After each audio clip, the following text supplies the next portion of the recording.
کیا مردوں کو داڑھی نہ رکھنے اور خواتین کو برقع نہ پہننے پر ایک بار پھر کوڑے پڑیں گے؟ سوشل میڈیا پر سوات میں طالبان فائٹرز کی وائرل ہونے والی ویڈیو نے ایک بار پھر لوگوں کے دلوں میں خوف بھر دیا ہے کہ وہی پرانے دن واپس آ رہے ہیں جب سوات اور پاکستان کے ناردرن ایریاز پر طالبان کا قبضہ تھا۔ کتنا خوف ہے لوگوں کے ذہن میں، کتنا سٹریس ہے۔ امن کا ایک سما ہو تو یہ ہمارے لیے بہتر ہوگا۔ اب ہم جس طرح گھوم پھر رہے آفس آ رہے، پھر ہم اس طرح آ سکیں گے، ہم پھر سے وہی شٹل کاک پہن کر آئیں گے۔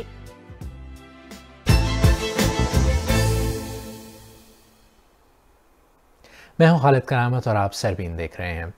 شاید آپ ابھی پوری طرح وہ وقت بھولے بھی نہ ہوں گے جب طالبان کا سوات پر کنٹرول تھا۔ طالبان کی واپسی کی رپورٹس کتنی حقیقی ہیں، آج کا ہمارا ٹاپک یہی ہے۔ جب طالبان کی کھلے عام عورتوں کو کوڑے مارنے کی ویڈیوز اور آئے دن لوگوں کو ذبح اور قتل کرنے کی خبریں آیا کرتی تھیں، اس وقت کو یاد کر کے ہی لوگ آج بھی ڈر جاتے ہیں۔ خوف کی وجہ سے لوگوں نے داڑھی رکھنا شروع کر دی، ہم نے برقعے پہننا شروع کر دی۔ مطلب جو ہم کہتے ہیں نا کہ اللہ کے ڈر سے نہیں تھا، طالبان کے ڈر سے تھا۔ ابھی کا واقعہ لیں کہ ایک واقعے نے وہ ساری چیزیں دوبارہ دہرا دی ہے۔ سارے لوگ ڈپریشن میں ہیں، سٹریس میں ہیں کہ ایسا نہ ہو پھر سے وہی حالات ہو جائے۔ مطلب ہم اس ٹراما سے ابھی تک نکل نہیں آئے ہیں۔ ہماری ایک دوست تھی، اس کے شوہر کو ذبح کیا گیا تھا اور وہ مینٹلی اتنا ٹارچر ہوئی تھی کہ 2 سال تک وہ صدمہ برداشت نہیں کر پائی اور ہر وقت وہ پاگلوں کی جیسے باتیں کرتی تھی، پاگلوں کی طرح وہ گھر سے بھاگتی تھی کیونکہ وہ واقعہ اس کے سامنے ہوا تھا۔ اگر آپ نے سوات میں دیکھا ہو تو سوات بہت ہی ترقی کی راہ پہ چل رہا ہے آج کل کے دور میں۔ ٹورسٹ کے حوالے سے میں کہوں گی کہ سیاحت کو فروغ ملی ہے، اسی طرح سے آپ یہاں مختلف پیشوں کے لحاظ سے جو ہے لڑکیاں آگے آ رہی ہے، تو یہ ساری چیزیں جو ہے یہ ایک دم سے رک جائیں گے۔ نیلم جو کہہ رہی ہیں یہ باتیں سوات کے دوسرے علاقوں میں بھی لوگ کر رہے ہیں۔ یہ کوئی دور دراز علاقہ نہیں بلکہ اسلام آباد سے کچھ ہی گھنٹے کے فاصلے پر ہے۔ لوگوں میں جینوئنلی یہ ڈر ہے کہ اگر طالبان کی واپسی ہوئی تو وہی خوفناک دن واپس آ جائیں گے۔ لوگوں نے صرف اپنی آزادی کا ہی نہیں بلکہ اپنے پیاروں کا بھی اپنی آنکھوں کے سامنے خون ہوتے دیکھا تھا۔ اس میں میرا والد صاحب بھی تھا، میرا کزن بھی تھا، میرا ماموں بھی تھا، میرا دوسرا کزن بھی تھا، میرا چھوٹا بھائی بھی تھا۔ تو یہ سارے اس طرح کے لوگ شہید ہوئے۔ بیچ میں 10-11 سال گزرے تو اس میں ہم نے کبھی خوشی نہیں دی۔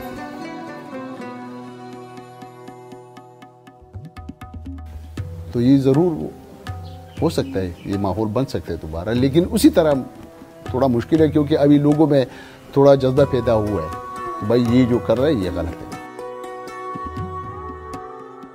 ہم دوبارہ علاقے چھوڑنے کے لیے تیار نہیں ہے، اور اگر چھوڑیں گے تو اس طرح نہیں چھوڑیں گے، بس یہاں پہ مر جائیں گے لیکن باہر نہیں نکلیں گے۔ سوات میں طالبان کے ری گروپ ہونے کی یہ اطلاعات شروع تو سوشل میڈیا پر وائرل ہونے والی ویڈیو سے ہوئی، لیکن جب عمران خان نے اپنے ایک انٹرویو میں اس پر بات کی تو یہ پورے ملک میں ایک ٹاکنگ پوائنٹ بن گئی۔ بولڈ ٹی وی پر اپنے انٹرویو میں عمران خان نے کہا کہ اس کے پیچھے کوئی گیم چل رہا ہے، اس کے پیچھے کوئی فتنہ ہے۔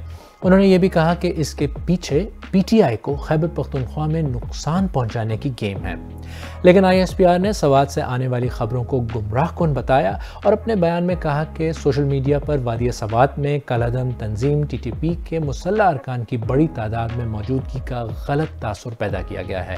مسلح افراد سوات اور دیر کے درمیان پہاڑوں میں پائے گئے ہیں جو چھپ کر افغانستان سے گھسے ہیں تاکہ اپنے آبائی علاقوں میں دوبارہ بس سکیں۔ ISPR نے اپنے بیان میں یہ بھی کہا کہ قانون نافذ کرنے والے اداروں نے آس پاس کے لوگوں کے تحفظ کے ضروری اقدامات کیے ہیں۔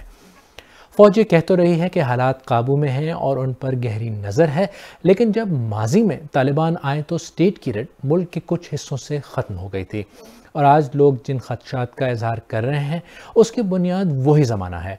اس خوف کو سمجھنے کے لیے اس دور کو ری وزٹ کرتے ہیں۔ 2007 میں جب تحریک طالبان پاکستان بنی تو انہی دنوں میں ملا ریڈیو کے نام سے مشہور ملا فضل اللہ نے سوات پر قبضہ کر لیا۔ ان دنوں سوات کے علاقے مینگورہ میں ایک جگہ خونی چوک کے نام سے مشہور ہوئی کیونکہ یہ لوگ وہاں اکثر کسی نہ کسی کا سر کاٹ کر لاش کو الٹا لٹکا دیتے تھے۔ سوات میں ان کی دہشت پھیلی اور اسی دور میں طالبان کی کارروائیاں بڑھ گئیں اور پورے صوبے میں حملے شروع ہو گئے۔ سوات میں لڑکیوں کے اسکولوں پر حملے ہوئے اور جب ملالہ یوسفزئی پر اٹیک ہوا تب وہاں کے حالات ساری دنیا کے سامنے آئے۔ سوات میں لڑکیوں کی تعلیم روک دی گئی، کاروبار ٹھپ ہو گئے، ٹارگٹ کلنگز ہوئیں اور آرٹسٹ پر مکمل پابندی لگ گئی۔ کچھ عرصے بعد ملا فضل اللہ کا گروہ ٹی ٹی پی کا حصہ بن گیا اور جب 2013 میں پاکستان میں الیکشنز ہوئے تو لبرل سیاسی جماعتوں خاص طور پر اے این پی اور پیپلز پارٹی کے لیے الیکشن کیمپین چلانا ناممکن بنا دیا گیا۔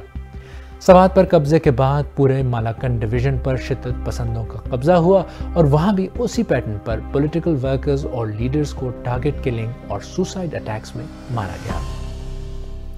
اسی کانٹیکس میں یہ سمجھنا بھی ضروری ہے کہ اس وقت آن گراؤنڈ سچویشن کیا ہے، سیکیورٹی ادارے کیا کر رہے ہیں اور لوگوں کو ان پر کس حد تک کانفیڈنس ہے۔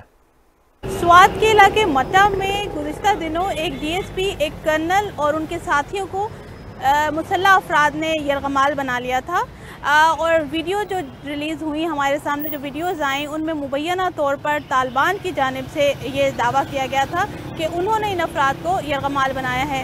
پاکستان کی حکومت اور فوج کی جانب سے اب تک یہ تصدیق نہیں کی گئی کہ یہ طالبان ہیں یا کوئی اور گروپ ہے، تاہم یہ تصدیق ضرور آئی ہے کہ ان پہاڑیوں میں مسلح افراد موجود ہیں۔ پاکستانی فوج اور پولیس کے اہلکاروں کی ایک بڑی تعداد جو مٹا کی پہاڑیوں میں ان کی آمد و رفت کی جو ہے وہ تصدیق ہوئی ہے اور پولیس ذرائع نے ہمیں یہ بتایا ہے کہ وہاں پر سرچ آپریشن اس وقت بھی جاری ہے۔ لیکن دوسری جانب عوام کی جانب سے احتجاج بھی کیا جا رہا ہے۔ سوات کے کچھ علاقوں میں ہم نے دیکھا کہ لوگوں نے احتجاج بھی کیا اور کچھ افراد کی جانب سے اداروں کے خلاف نعرے بازی پر ان کے خلاف ایف آئی آر بھی کاٹی گئی ہیں۔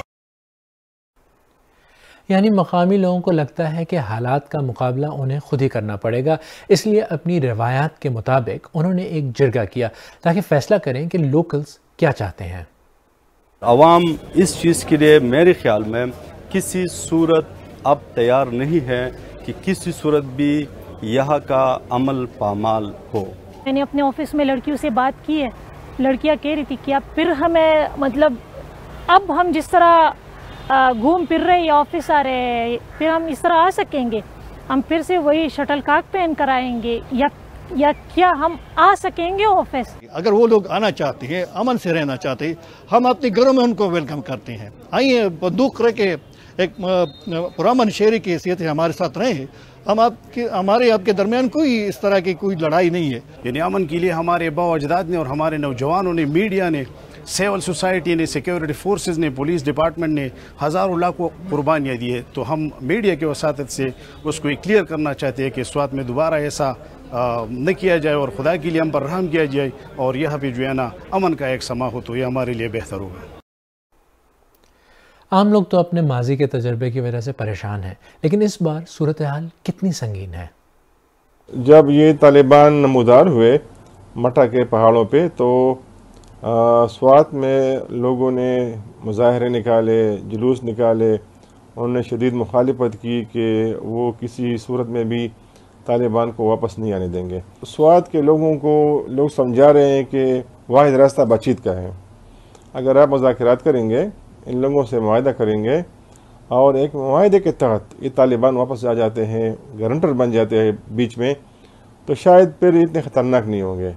لیکن ان کے پاس اسلحہ ہے، تقریباً 3-4 ہزار طالبان فائٹرز صرف سوات اور ملاکنڈ کے اس وقت افغانستان میں ہیں، تقریباً 3-4 ہزار لوگ جیلوں میں ہیں۔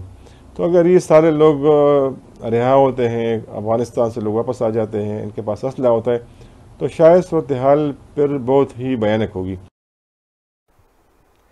ایک بات تو واضح ہے کہ لوگ نہیں چاہتے کہ طالبان دوبارہ آئیں اور اسی وجہ سے وہ پریشان اور خوفزدہ ہیں اور اسی چیز نے انہیں احتجاج پر بھی مجبور کیا ہے۔ ماضی میں الزام لگتے رہے ہیں کہ پاکستان میں طالبان کی موجودگی ایک پراکسی وار کا حصہ تھی جس میں پاکستانی ریاست کے کردار اور پالیسیز کی وجہ سے عام لوگوں نے بہت نقصان اٹھایا۔ طالبان کے خلاف ایک طویل اور خونریز جنگ کے بعد ہی بڑی حد تک کامیابی ملی اور لوگوں کی زندگی نارمل ہوئی۔ اس جنگ میں عام لوگوں اور سیکیورٹی فورسز دونوں کی بڑے پیمانے پر ہلاکتیں ہوئیں اور اب ماہرین کو خدشہ ہے کہ اتنا سب کچھ کھونے کے بعد ملنے والا سکون کہیں ایک مرتبہ پھر برباد نہ ہو جائے۔